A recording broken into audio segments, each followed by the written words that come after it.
10 minutes. Listen,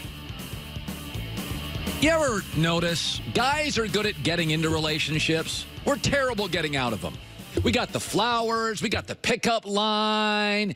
We are so good getting into relationships. Then we break up and we text you. I always said this about countries. We're great at getting into wars. We sell that. We have to defend this. And we can never get out of wars, right? It's always like choppy. And listen, it's hard to have a great ending to every movie. That's why there's so few great movies. You've got an idea, you've got some story arcs, and how do you close this thing up? Let's be honest about the Eli Manning story. It's a bumpy ending. They're all bumpy. Unitas was bumpy. Namath was bumpy. Peyton Manning was a little bumpy. He got benched for Brock Osweiler. So Terry Bradshaw, he said yesterday, I don't like what the New York Giants are doing. I would pack my bags and leave if they treated me like that. And I disagree with Terry. Listen, the reality is money is respect. Do you know the NFL player that has made the most money in the history of the league? It's Eli Manning, not Peyton. It's Eli. That's respect. Okay? Hiring two different offensive guys to fix you, Ben McAdoo, Pat Shurmur. McAdoo said it's not working, benched you for an hour, and was fired. Eli's a nice guy. I see the conflicted New York fans. He is nostalgia. When the Giants mattered, he was the guy, and he was beating your rival, the hated Belichick, Brady, Patriots, and there's nostalgia. It's Jeter-esque. But Jeter, at the very end, even his last game at Yankee Stadium, I think got a hit. Eli's had 3 straight years of bad football, and he has become a walking on eggshells quarterback. They have one of those in Tennessee named Marcus Mariota. Nobody wants to talk about it publicly, but what do you do with Marcus Mariota? And they have one of those in New York the last 3 years. Everybody likes Eli Manning, but what do we do? He's not very good. Once you become a walking on eggshells employee, it's time to make a move. And movies generally don't end well, and relationships don't end well, and stuff doesn't end well. As guys, we're good at the pickup lines. We're bad at the breakup. And this is just a rocky one. This is as good as it gets. You've got this heir apparent. The kid even looks like Eli. He talks like Eli. He was coached by a guy who's friends with the Manning family, David Cutcliffe. It's perfect. I swear to God, they put helmets on. They look like brothers. They talk, they sound, the Southern thing, it all works. And Eli's all classy, and Eli's fine. He talked yesterday. Eli's okay with this. Listen. Who knows? So, and it's, again, I'm not dying, and the season's not over. So there's a lot to be positive about, a lot to be grateful for, and, and so I just got to, kind of accept my new role and make the best of it. He's not being disrespected. You want to know who is disrespected? Tom Brady was winning Super Bowls, winning his division, and winning MVPs, and had to go to the owner in New England to get Jimmy Garoppolo out of the room. And oh, by the way, Brady is taking a pay cut. Eli's made more money than Tom in his career. So Brady's taking pay cuts as the league MVP, the most dominant quarterback ever, has to go to the owner to say, can you get Garoppolo out of here? We could use other players, not one sitting watching me play. That's disrespectful. But Brady's wife, you think I should take less if my wife has a great job? Joy should take less because she's with somebody who has a great job. What? I mean, nothing against Giselle, but the idea that Tom's the 13th highest paid quarterback, well, his wife, all right, his wife's awesome. I love my wife, but if she gets a great job, I'm not taking pay cuts, okay? Even if we had a salary cap, okay?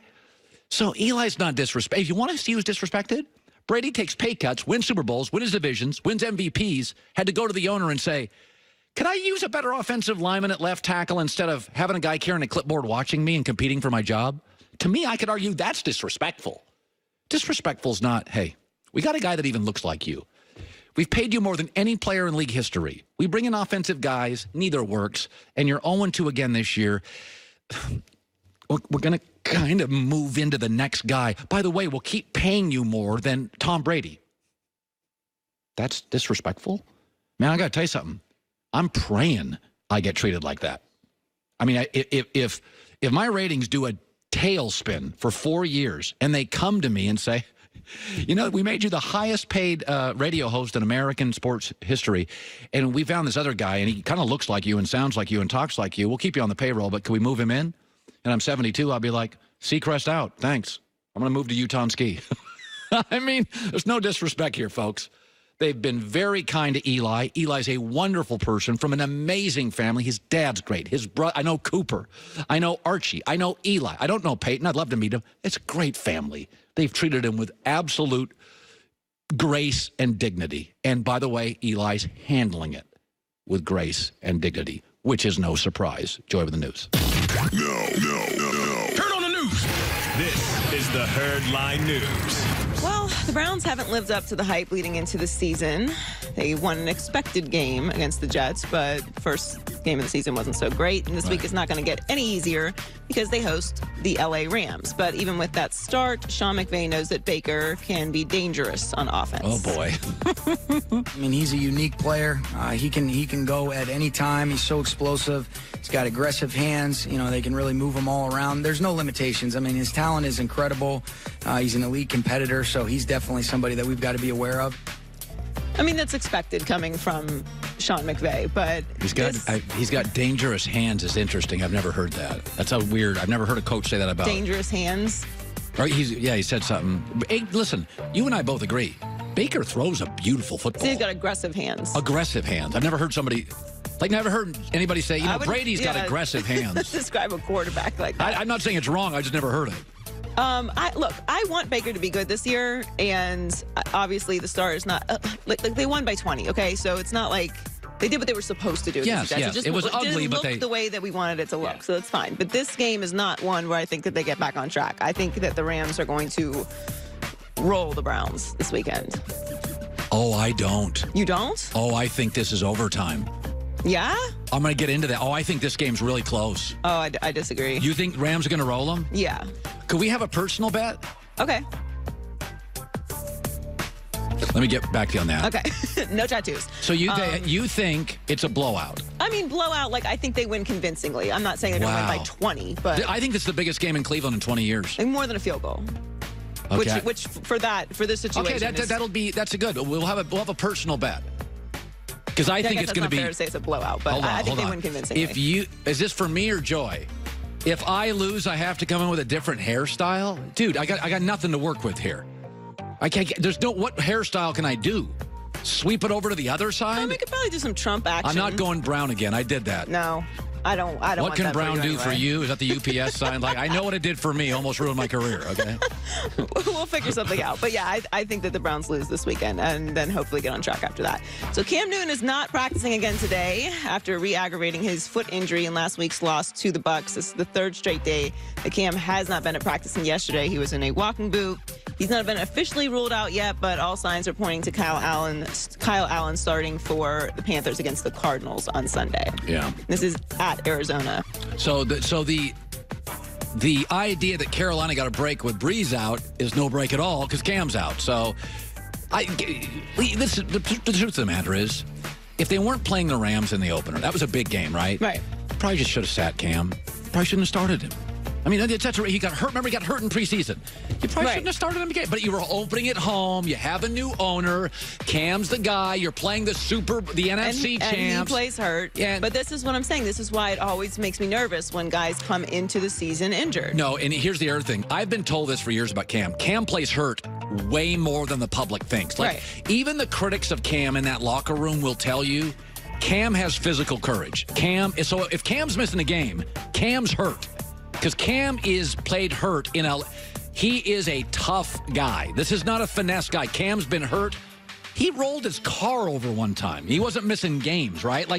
Cam's come into camps hurt from a car wreck. Okay, so this is a real tough guy. I don't love him all the time as a quarterback, but if he's missing a game, it's because he's really injured. This is a real injury then. And that's kind of disappointing because this is a year that I really wanted to see Cam get back on track and get back into not necessarily MVP form, but full functioning, non-injured franchise quarterback, just get back on the right track. And now with everything, with all the changes that they've had within the organization, his future there as well as Ron Rivera's is questionable at this point. Finally, Ezekiel Elliott missed 40 days of the team activities during his holdout, but missing most of camp hasn't slowed him down during the regular season. He's already rushed for 164 yards, which is the highest total through the first 2 games of a regular season in his career. His 4.6 yards per carry and 2 rushing touchdowns also tie his personal best. Yeah. So he's had